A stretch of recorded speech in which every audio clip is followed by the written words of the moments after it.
I think that each of us has just something really beautiful inside of us. And whether that is like a spirit or just, whatever that is, there's just something beautiful. And I think it needs to come out. And beauty doesn't necessarily mean gorgeous or whatever, but I think that there's something deeply human that needs to come out. And if we're repressing that by writing what we think we should write because we want to become successful or famous or get published in this journal or whatever, it's such a load of crap.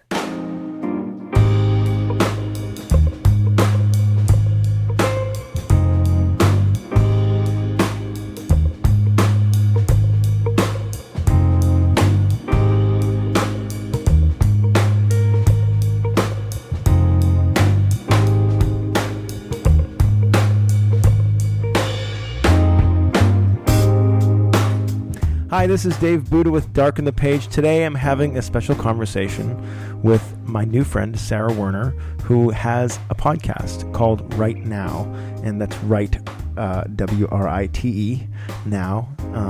And I noticed we have a similar interests and themes, and so this is a conversation between the two of us, and Sarah's here with me, and welcome, Sarah. Hi, thank you so much for having me. I've really enjoyed listening to your podcast, and you have such a unique perspective, and it's just very funny and interesting, and your guests are smart, and I hope I can live up to that. Well, here, if what comes first? Like, do I choose the guests because they're smart and interesting, or is it, so here you are, you made it. Well, good.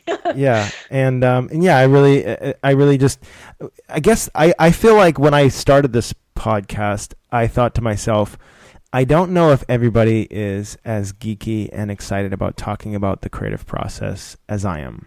And so I was really happy to see that there were other people out there like you and just a few other podcasts anyways. Because I always wonder that. Like some writers I feel like I go out to and I'm like, I actually asked this to a guy I interviewed a couple weeks ago, and I said, just out of curiosity, because I was a little insecure because he was like a famous author. So I was like, do you like talking about this stuff? Just before we begin, like, is this weird? Because some people I feel like they think it's like overindulgent, and I'm kind of an overindulgent sort of person. So, but anyways, tell me how you got interested in this particular subject. Oh, sure. Gosh. I feel like a writer's story is kind of maybe not necessarily like traditional, but it's like a rite of passage. It's something that a lot of people who become creatives and go through a creative process experience. And so you're going to hear a lot of the familiar tropes. So like, oh yes, I was an introvert. I was quiet. I loved to read. I was lonely. I was bullied, all that stuff. Wait, that's not just me? Come on. Oh yeah. I Right. think it's probably like, probably 99% of us. And but that's, I think, where you get a lot of the character that you need to build, and a lot of the introspection, and even a lot of the listening and I don't know, speculation and all those sorts of skills that you need to be a successful writer. Mm-hmm. And so yeah, kind of typical, always read, always wrote, played my part as, Matilda at the library, and Mm-hmm. yeah, rest is history. Nice. And why did you decide to start this podcast that you do? Yeah, so this podcast was actually, we spoke about this a little bit earlier. This podcast was actually sort of an experiment. I'm one of those people who, if I'm not doing something new, I get really bored with life. And so I was like, well, what's the next thing I can conquer? Like, oh, I'll try audio. I know absolutely nothing about it. And you can tell that by listening to my earlier episodes. But I kind of muddled through. And so yeah, I've really enjoyed it. It's been really fun. The reason I wanted to experiment with podcasting was that I do a lot of content marketing and just writing on my own. And I had a blog going, and I was really passionate about blogging. But I kind of, by day, I work in the marketing world, and specifically the digital marketing world. And so I'm always crawling into Google Analytics for our clients. And I'm always kind of looking at what's effective content, what's effective copywriting, and how can we increase engagement and increase those numbers. And so I was like, I'm going to try this with my own blog. And so I worked really hard at writing blog posts, and my the readership, and I know that's not what's, mostly important about blogging, but still you like to see that people are reading what you're writing. Hmm. My stats were super low and I was like, I'm not getting any visitors. Yeah. And so I was like, so how do I create content and how do I share language and ideas with people in a way that will, I don't know, spread more or I don't know, just engage more. And so I had a good friend here at the marketing agency that I work at who is a big podcaster. His name is Peter Otto, and he runs the 168 Opportunities podcast. And he's like, Sarah, have you tried podcasting? And I was like, what? And What? so, what? Spelled W-A-T. And so I got a mic and I gave it a try. And I think it's something like for every 10,000 blogs, there's like one podcast. Like the stat for that is ridiculous. And I've Hmm. just noticed some great engagement. And I still feel like I'm blogging, but it's a little nicer because I can just record my audio and then there's no going back and rewriting and repolishing every word Yeah. because probably like most writers, I'm a perfectionist. Hmm. And yeah, so once you record audio, it's such a pain to go back and record over it or do anything like that, that it's like, okay, done is better than perfect. Hmm. I'm done. Yeah. So it's just been a really happy mishmash of things. And I've, yeah, really discovered that I enjoy it. I think podcasting is a great way to expand yourself as a speaker. I've noticed that Yes. for myself. Actually, a couple things I've noticed. I mean, the podcasting for sure, but also what I've been doing with my blog lately is I've been reading the articles, and then what I do is I make those articles a podcast. So Oh, yeah. it's kind of amazing, and it's everything. It's like 5 to 9 minutes long, and so just once a week there's a new article, and reading and like performing something off a page every week, I really feel like is improved my speaking. It's improved my diction and my. It's made me much more aware of how I speak. Oh, totally. It's been Totally. beautiful. Yeah. Yeah. Now, did you ever get stage fright? I know you have kind of a career in music. So is that ever anything like that you've dealt with before, or like is that Um, something that podcasting has helped? I don't really deal with that. Yeah, I don't. I don't get You're stage so fright really. I get stage excitement, which is really oh, fun. I I guess what my story is, I started playing. Let's see, I started playing guitar when I was 9 years old, and there was a music school in town, and so I was took lessons with the guitar teacher. And what they would do in this music school, which I just thought was absolutely brilliant, is they would have recitals pretty often. So they'd have like, let's say, in the school maybe like once a month, and then depending on where students were, they could participate maybe every couple months or whenever. And so I would actually be performing and playing for people at a really early age. And that was super scary. But, they'd take us into like nursing homes sometimes. And then you're sitting there, people are totally unresponsive, but you're still nervous.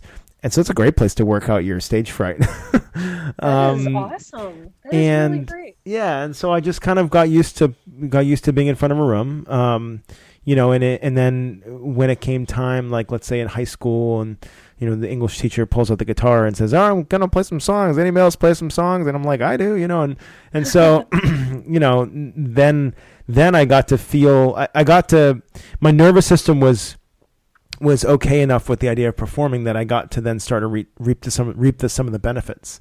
And I started really enjoying it. And then I saw how people were looking at me when I was performing and playing the guitar and singing, and that was like, oh, that was really cool. And so, Yeah. um, if I do a big show, like maybe like hundreds of people, I will feel the same feelings of that would be considered nervousness before the show, which is like I don't really want to eat. I'm like jittery and kind of like my mind's going a mile a minute. All that stuff is happening, but I actually process it as excitement. And I'm just genuinely like can't wait to go run on that stage. That Um, is awesome. What a great feeling. yeah. That is really cool. I wonder if that's something that it sounds like something that you've learned.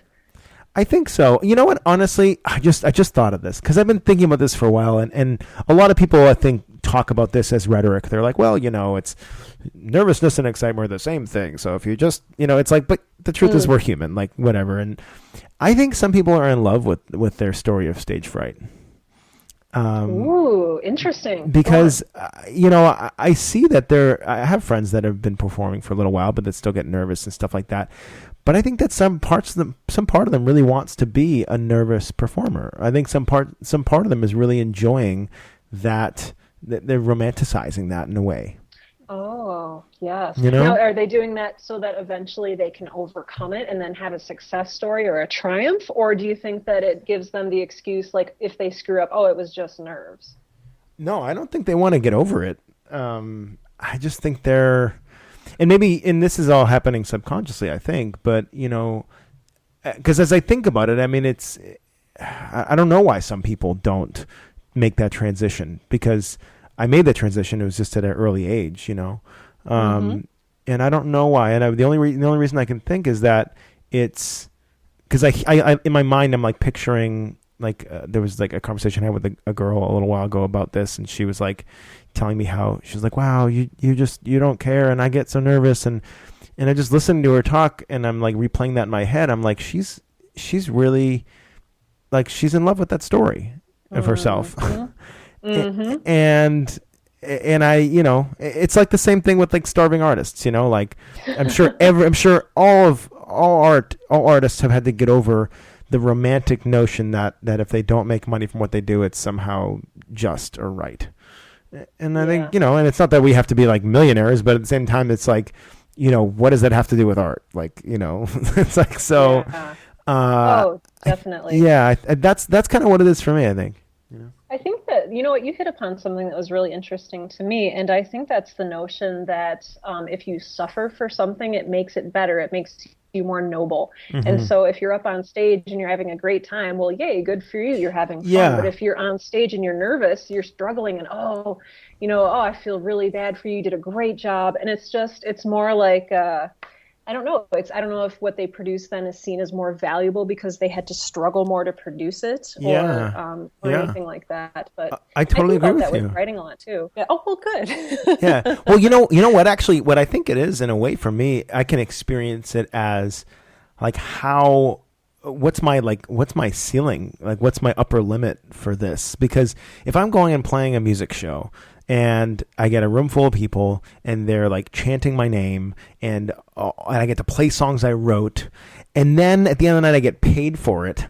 Like, it's like, this is too good. Like, if I'm nervous, at least now it feels like I'm sacrificing a little bit, or I'm working a little bit. But now, now to add to that, I love it. I love every minute of it. Like, this is too good to be true. I really feel like that's that's hard to like accept that much awesomeness in one evening.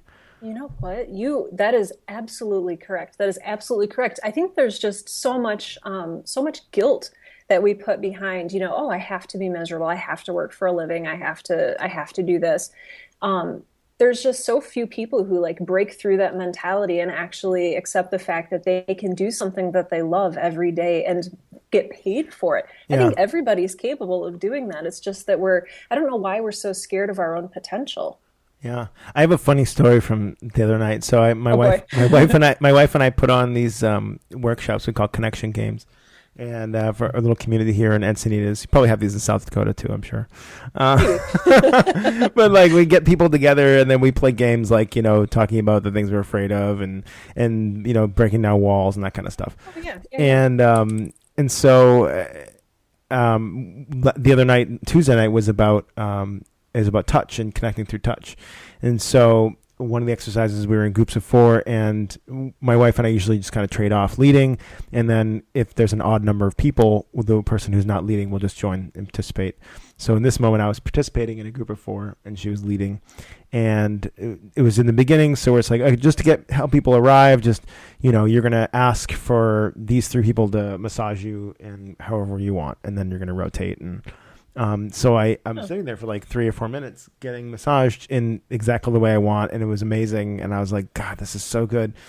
And at the end of that 3 minutes, I noticed I was laying on my back, and there was like a little hair in my mouth. not like a, but not like a. It was like a fiber. It wasn't like an actual human hair, Yeah. and I was kind of uncomfortable with it. And they were massaging like my arms and stuff like that, and I actually watched my mind try to justify that it's already so good. I could just swallow this hair. Like I don't have to actually like pull it out of my mouth because I'm already receiving so much. And then here are these people who have also now just paid me to be here at this workshop that I'm sitting here and getting massaged at. It was like, I couldn't handle it. And I was like, well, I should probably just swallow this hair. And then I was like, that's ridiculous. And then I pulled the hair out of my mouth. Yeah. But it was like, Yeah. how much can how much can I take? It's like, it's weird. These limits that our mind imposes.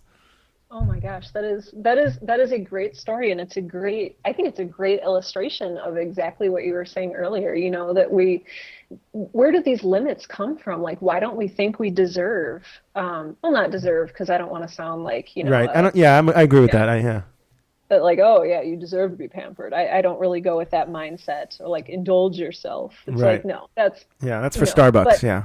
well, yes, exactly. If you can pay $6 for a cup of coffee and whipped cream, go for it. But Yeah. yeah, I don't know. I don't know why we don't think we deserve at least to be happy or, deserve to. We have so much potential. I always go on about like our creative potential. We have so much that we can be doing and we limit ourselves. And I don't know where those limits come from. I don't know who we think we need permission from or if we're just scared to act outside of like societal norms or what that is. Hmm. Yeah, and Yeah. I don't know what that is. I mean, it makes me think that it's on one hand there is this like social conditioning that we all experience. Where kind of like have you read The Fountainhead or Atlas No, I Shrugged? haven't. Oh, like Uh-uh. there's this idea of the sort of evil altruism. Oh, yep. Where public service is the highest good. And that we're all literally just taught to not honor ourselves. I mean, I was in the Navy for a little while, and one of the things that they tell you is shipmate, self. That's your order of priority. So, I mean, which is absolutely important if you're like fighting a battle and, like you have to save the ship and then, shipmates and then yourself. So it's a really useful thing, but we apply it and we forget to take care of ourselves. And then like loving ourselves and taking care of ourselves just becomes like this radical notion that only weird people do. And, Yeah. and it's crazy, but I think we're taught this. I mean, in a sense, maybe like parents unconsciously teach this because it makes their parenting easier, at least in the short term, Maybe. Yeah, maybe. But I don't And know. maybe it might also be a little bit of I don't know, like growing up, I think people are inherently good. And so growing up, I think that, we're taught maybe to be selfless or to be very generous to others or very kind to others. And it sort of breeds into us this notion of sacrifice. And Hmm. I think that if you're going to make a sacrifice, it should be for something good or, for something beneficial. And, lately as I grow up and I kind of grow into this like work life writing balance kind of thing, I notice that I'm making sacrifices, but it's not for anything like good.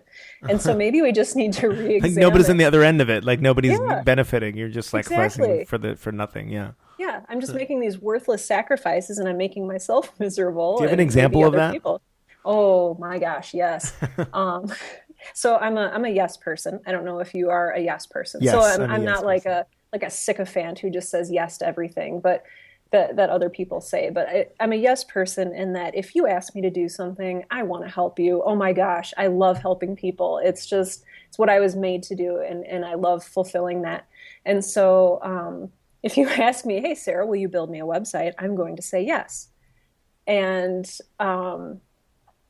when I say yes to those things, then I am necessarily, and I've learned this recently, whenever you say yes to something, you're saying no to something else. That no to something else could be, myself, my reading time, my time with my husband, my time with my friends. And so I've just, um, Hmm. yeah, just kind of like hurt myself. And it's not that I necessarily need to take like 3 days a week off to like indulge myself, and eat ice cream on a cruise ship. Hmm. But I think sometimes it's really healthy just to realize that you can't live for other people if you're not living for yourself. Hmm.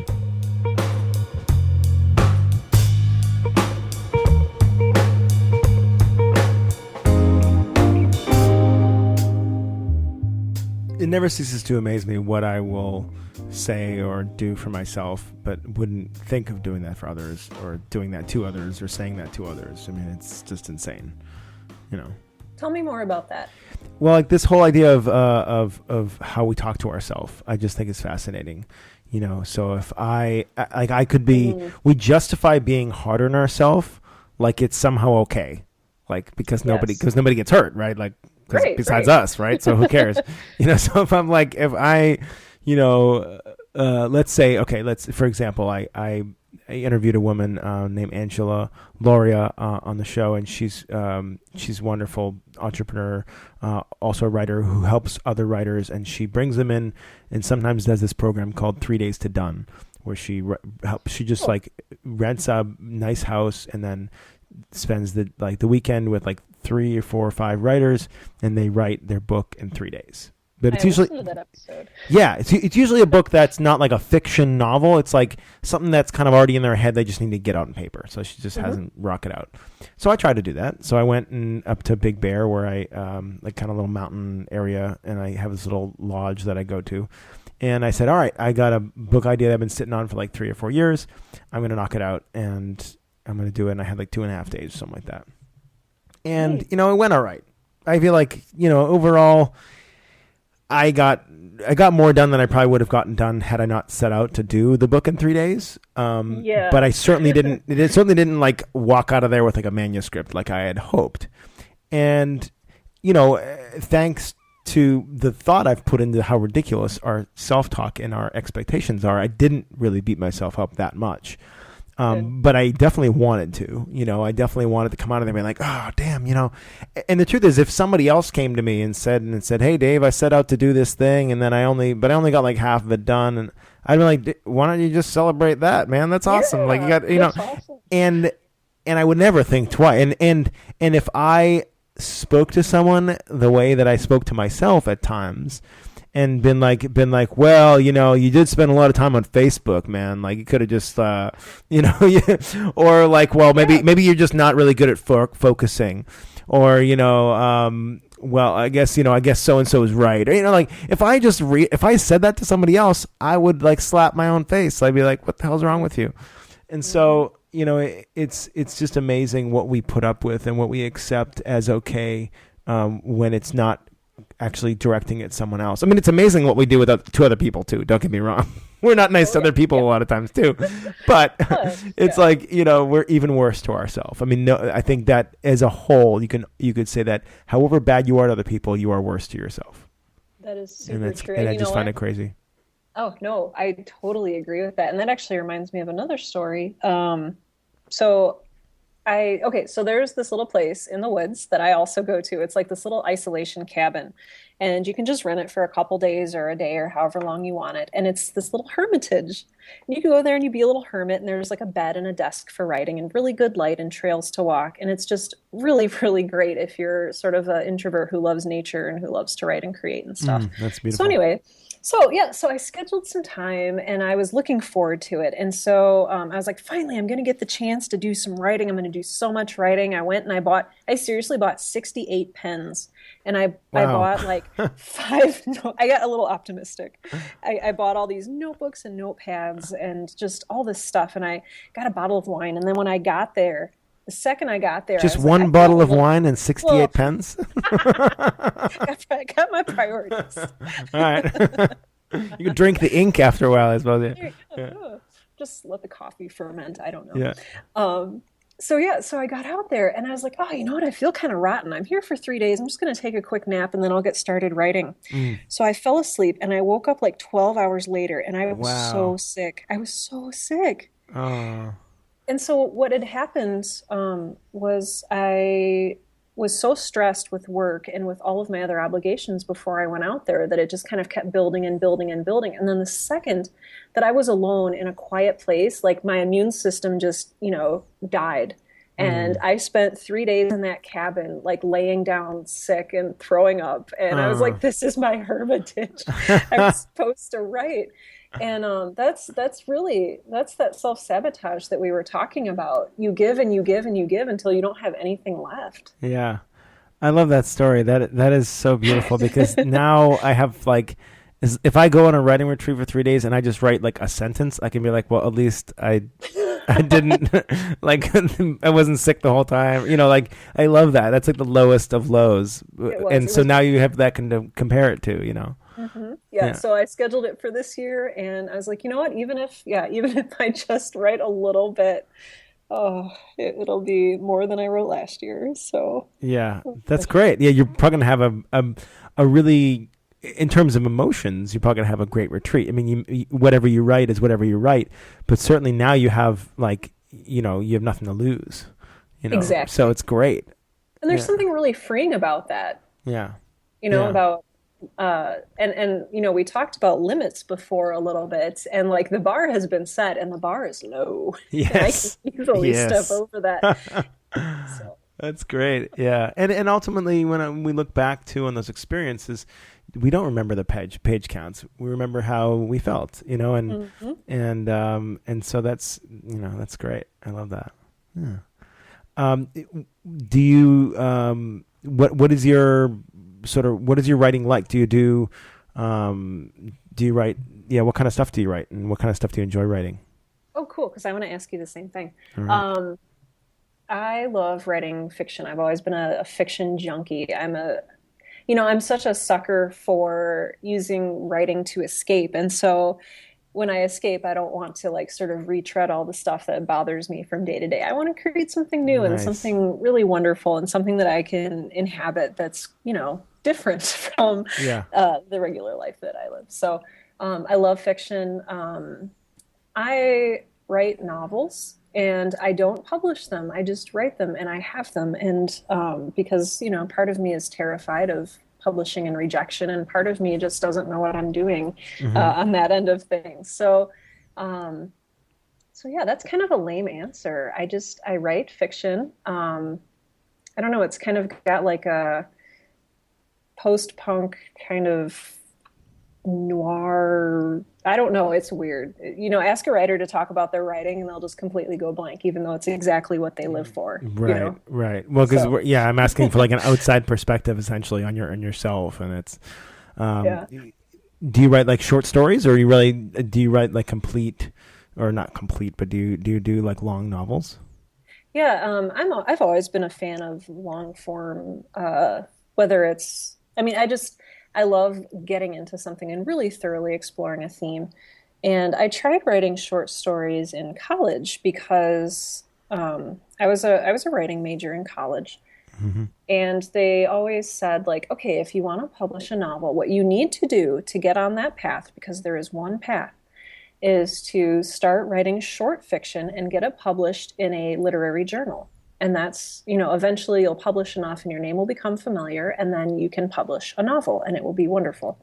And so I started writing these stories, and they were not in like my own style because I prefer I don't want to say trashy, but like I like to write fun stuff. So I like science Hmm. fiction and mysteries and horror and all that stuff. And Hmm. so, but I started writing these short stories that were very, that kind of emulated like the John Cheever, Flannery O'Connor, in like the 50s and 60s kind of, Hmm. I don't know, slice of life kind of stuff. And it wasn't me. And it was me pretending to be something else. And so I have this collection of stories that I've never tried to publish as well. Um, but I'm not a huge fan of those because I don't feel like they were, like true to what I enjoyed writing. Hmm. I really enjoy the fact that you don't publish it, because for me as a writer, that's there's a lot of freedom in that, like not putting any pressure on yourself to publish something when you could really truly write what you want, and I really love that. Yeah, it's there's, we talk about starving artists and like doing art for art's sake, and I feel like I don't know. I guess there's this whole conversation to be had about, oh, should artists be paid for their art, and what are they doing for society and all this stuff. But Yeah, I don't know. Sorry, I lost my train of thought there. Yeah, I was talking I about was that gonna the say other day something like with. totally Yeah, awesome. yeah. I was talking about the other day with a girl named Jamie Farron, who's probably going to be, I think, published by the time people listen to this. But we were talking about this because she does a lot of freelance writing and she gets paid a lot. Um, Not paid a lot of money as in like amounts, but she often does work and get paid for it. And she actually worked for Thought Catalog for a while as an editor too, so she would Oh, be that would be fun. receiving submissions and also writing her own stuff too.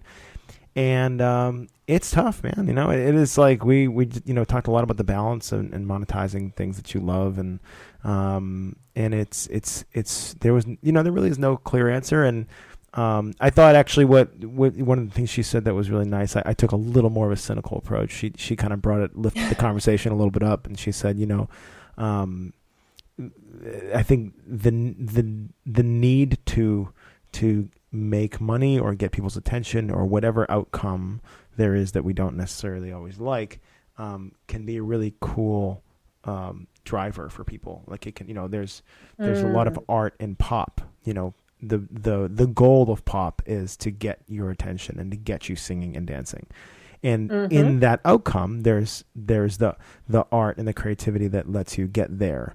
And even if you go to like some Huffington Post or whatever, and you're like, oh, there's like the next viral article. Like, well, so the goal is, to make the most number of impressions. So, then bring in the artist and say, get me the most impressions. Mm-hmm. And I think as long as we're okay with valuing that, I think we just get like we get mixed up when we don't really think that's what it's about, maybe, or we don't let ourselves just do that.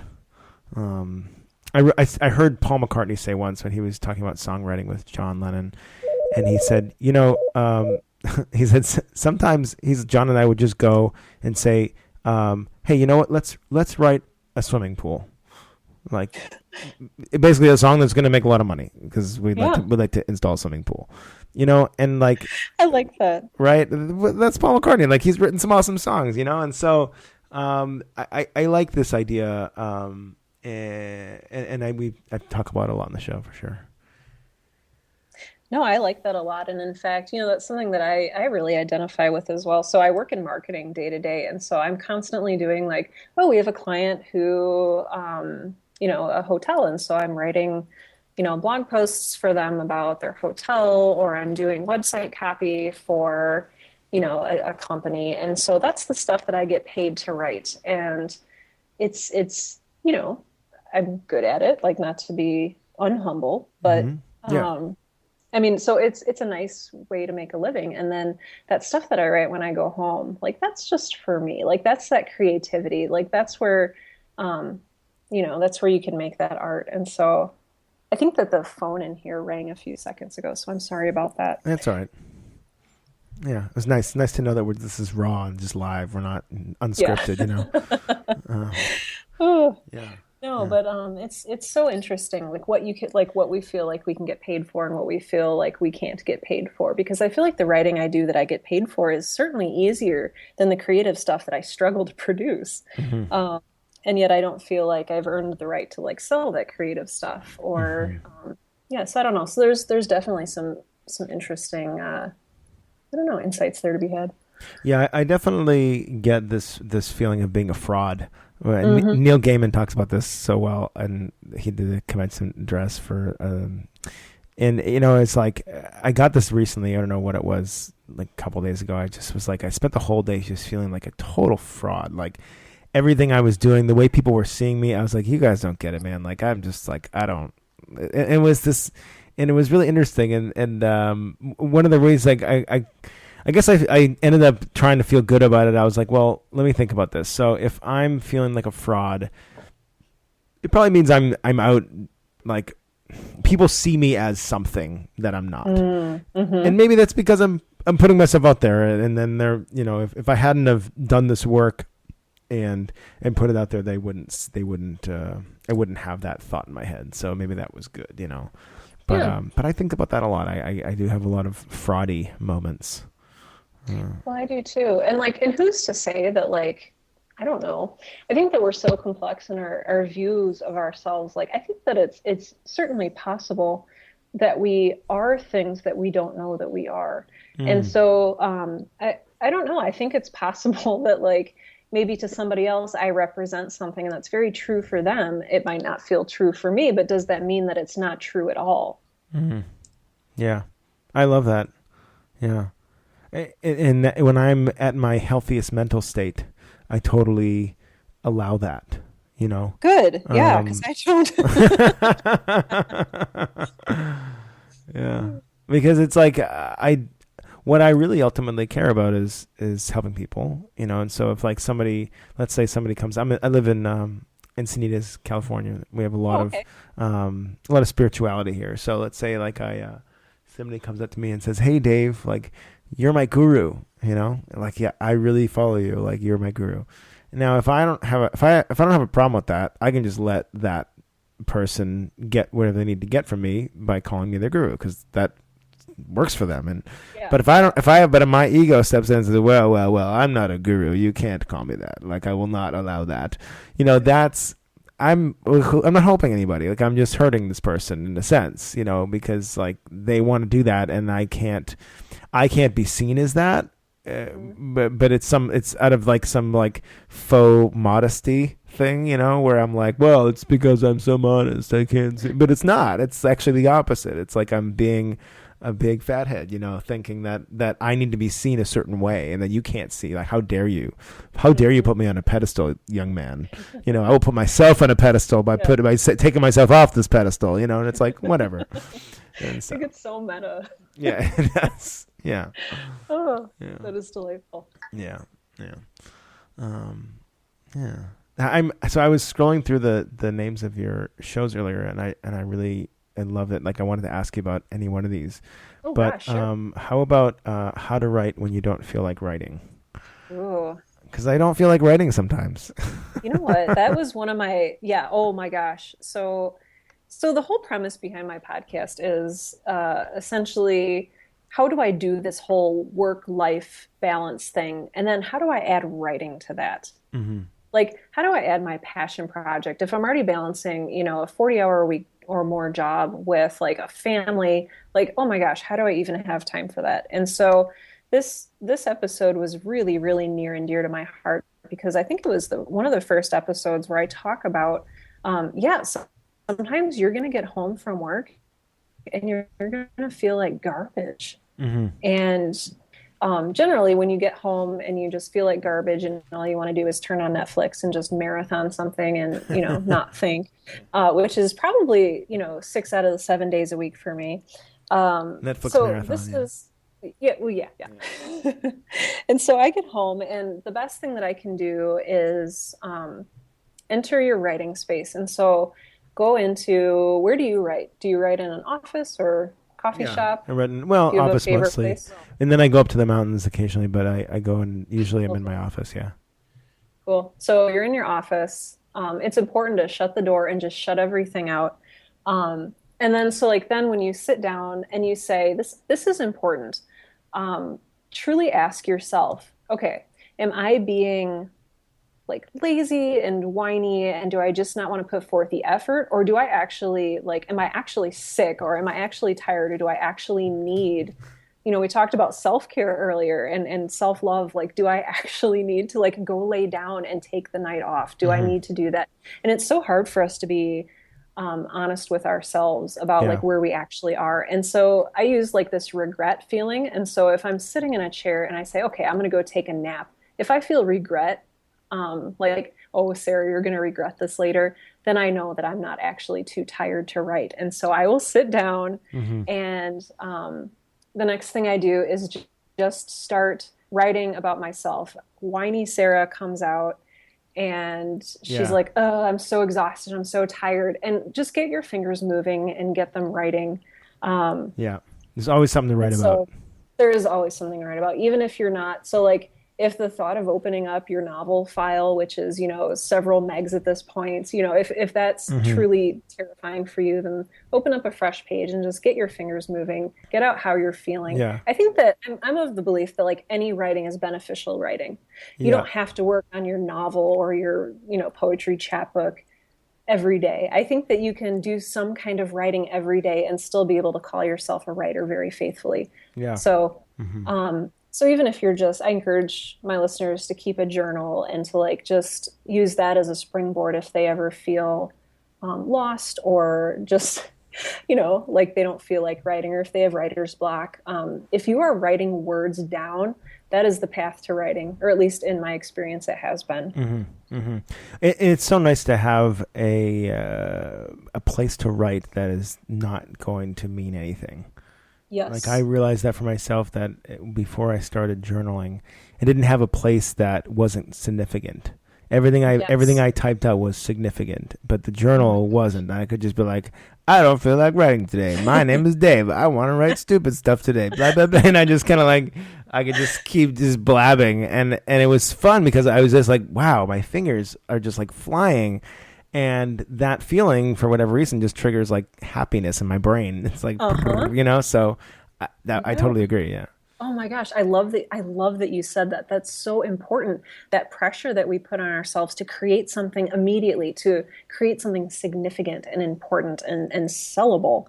I have this problem where, people know I'm a writer, and so they give me like little blank journals for Christmas and beautiful paper.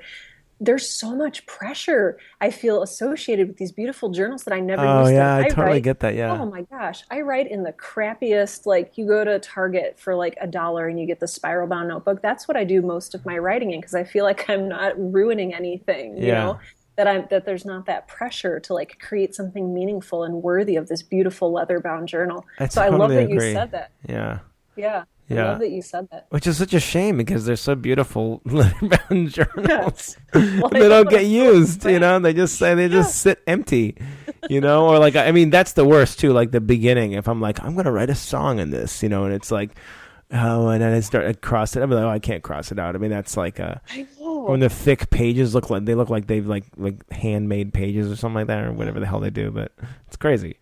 Oh my gosh, I've used one of those journals. I feel so bad admitting this. I've used one of those journals once in my entire life. I literally have this huge stack of unused, beautiful journals.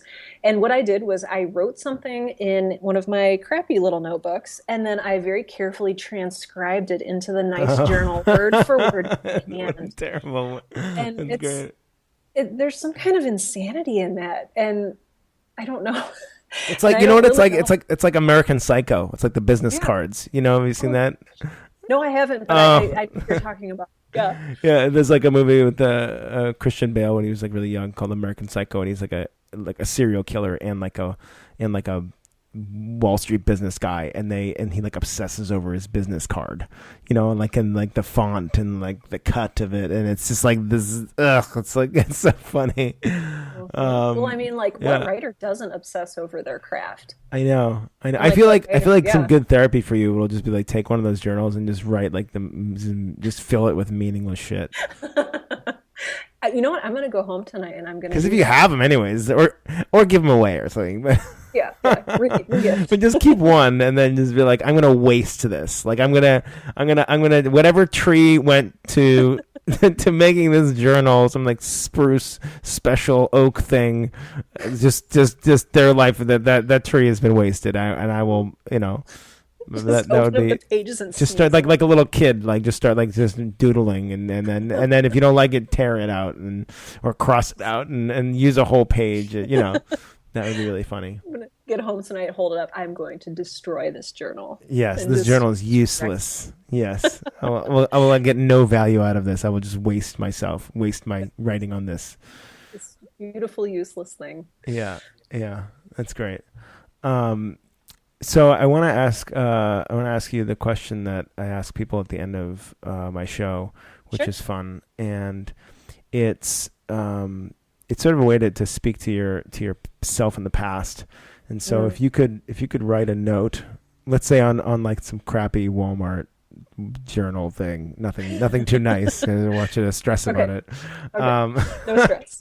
if you could write yourself a note and pass it back through the fabric of time to yourself at a earlier date, um, and you were to just kind of share some stuff that you learned about writing and the creative process, what would you say to yourself, and at what point would you want that note to appear in your life? Oh my gosh, that's such a great question. Do you have like 10 hours in which I Yeah, go can ahead. Yeah, yeah. yeah. No, you know what I would say? My biggest advice to myself is, Sarah, get over yourself. I think that we put such a premium on what we think we're creating and like, oh, this is going to be, you know, a great work of literature one day. This is going to be this and this and this. And we pour so much time and thought into creating this thing that's actually, you know, we need to be spending that time writing and not polishing. And Mm-hmm. I'm not saying this very well, but I spent a lot of time after I graduated from college writing those short stories that I spoke about earlier, the John Cheever and Flannery O'Connor stories that Mm-hmm. were supposed to be like slices of Americana. And they were what I felt I should be writing. And I would say to myself, you know, Sarah, you can't have a legitimate career as a writer if you're not writing stuff that's good, that's worthy of a literary magazine. And Mm-hmm. so I really ended up limiting myself because I wasn't letting myself just truly write. I think that one of the deepest reasons that we're driven to write as creatives is to this is going to get Yeah, little go for woo, it. but Go for it. I I live in don't know. I think California, that so oh, okay, so we're good. yeah. I think that each of us has just something really beautiful inside of us, and whether that is like a spirit or just, you know, whatever that is, there's just something beautiful, and I think it needs to come out. And beauty doesn't necessarily mean gorgeous or whatever, but I think that there's something deeply human that needs to come out. And if we're repressing that by writing what we think we should write because we want to become successful or famous or get published in this journal or whatever, it's such a load of crap. Mm-hmm. It is. It is. It's a load of garbage. And so I would go back in time to that, oh, what was I? Maybe like 23, like, you know, 23, 24-year-old Sarah, who's like sitting in a coffee shop, like, oh, I'm going to be the next, you know, whoever. And say, Sarah, get over yourself. You're not Flannery O'Connor. You Mm-hmm. know, that's what she wrote. That's why she was a genius, is because she wrote what was true for her. But that's not, you know, what's true for her is not necessarily true for you. So, you know, if you want to write novels about, you know, time traveling space princess, like do that. Mm. So T- that's not what I'm writing about. That was Time just the traveling space princess. That's an yeah. awesome Mhm. novel. Yes. Somebody Well, needs to it's write that. yep, I'll be publishing that in Yeah. never. Yeah. Because I don't ever publish anything. But no, I would definitely say just Sarah, get over yourself. Stop trying to be this awesome literary figure and just be honest. Be yourself. Be true to like, oh, this is so like after school special, but like, you know, be true to that thing that's beautiful, it's inside you that's trying to come out. Mm. Yeah. So We like the after school special stuff here in California. good. Yeah. Yeah. So be true to yourself, just Mm. like any Disney movie will tell you to be. Mm-hmm. Yeah. Well, and it's like you could either, I feel like we all learn that the hard way if you write long enough, anyways. Mm-hmm. Because you're just like, Mm-hmm. well, this sucks. So what do I do to make it better? And then sometimes you just start writing stuff that is just you, and you don't Yeah. filter it, and then all of a sudden people like it, and you're like, So Mm-hmm. when I pretend to be someone else, nobody likes it. When I'm just myself and I let it rip, whatever it looks like, even if I use quirky humor or throw in f-bombs, it just Uh-huh. apparently people like it. So, and you kind of like That is awesome. build Yeah. up enough of that data, I think, and then you're like, all right, fine, I'll just do it this way. It seems to be working a lot better.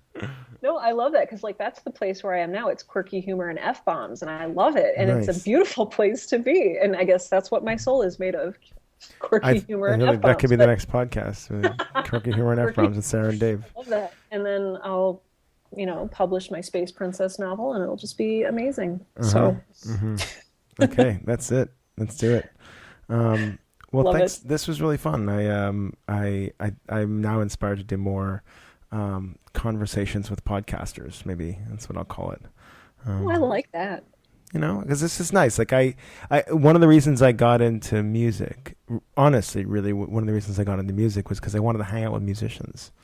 And I like Oh, hanging out with people that have similar interests, and podcasting is a really cool way to have like a membership pass, to yes. hang out with other people. It's like, hey, so and so want to be on my podcast, and they're like, yeah, why not? But like, oh my God, you're famous. This is all right. Well, Like, let's oh, hang out together and talk about writing. Like you wouldn't do that if I just walked up to you at a conference and be like, hey, famous writer, like let's sit down and talk about writing for an hour. They're like, go away. yeah, So yeah.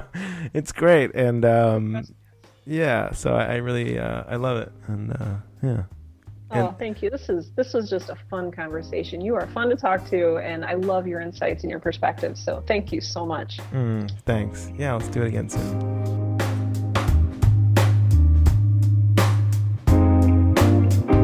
Thanks for listening to the show. If you enjoyed this podcast, or if you like this particular ideas in general about conversation between myself and another podcaster that is also interested in the creative process, let me know. Write us a review on iTunes. That would be amazing. Or you can send me an email. darkenthepage@gmail.com is where you can do that. I also really want to encourage you to check out Sarah's podcast. It's called Right Now, WRITENOW. And you can look it up on iTunes, or you can go check out our website. It's sarahwerner.com with an H, Sarah with an H, Werner with an WE. And I'll also post links to that on the show notes, which can be found at darkenthepage.com/043. And if you're listening to this through Sarah's podcast feed and you're one of her listeners, I would say thank you for letting me borrow your awesome podcast host. So until next week, make great art.